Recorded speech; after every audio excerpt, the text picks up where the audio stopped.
আজকে এই ভিডিওটা অনেক দিন পর করতে এসেছি। আজকে কিছু কথা তোমাদের সঙ্গে শেয়ার না করে পাচ্ছি না। বলি, এখন যে দিনকাল পড়েছে, তোমরা সবাই ইনস্টাগ্রাম নিউজে দেখতে পাচ্ছ যে এখনও আমরা কত পিছিয়ে মেয়েরা। যতই ভালো ঘরে বিয়ে দিক বা যাই দিক, মানে ভেতরে কী আছে সেটা কিন্তু বোঝা বড় মুশকিল। এই কালকে নিউজে দেখছিলাম একটা যে দহেজ এত নিয়েছে, তারপরেও আরও চেয়ে পাঠিয়েছে। তো বলি, একটা বাবা একটা মাই জানে কত কষ্ট করে তাদের সন্তানকে বড় করতে হয়।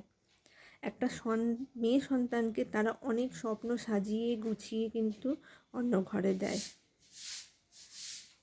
একটা সৎ ছেলে ভেবে তাদের হাতে তুলে দেয়, কিন্তু সেটা থাকে না কেউ। কারো কারো কপাল ভালো হয়, কারো কারো কপাল খারাপ হয়।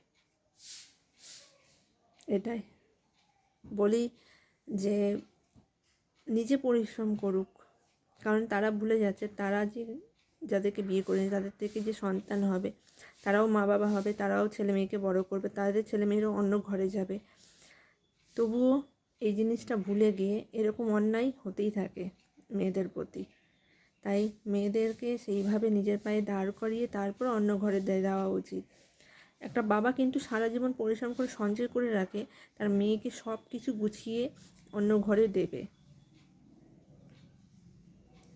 কিন্তু সেই মেয়েটা গিয়ে অন্য ঘরে গিয়ে কখনো সুখ পায়, কখনো কষ্ট পায়। বেশিরভাগ এখন দেখি কষ্টই পায়।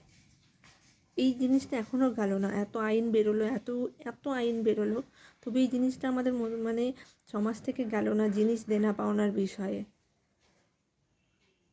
সকল মা বাবাদের এটাই উচিত যে জেনে শুনে এরকম পরিবারে না দেওয়া।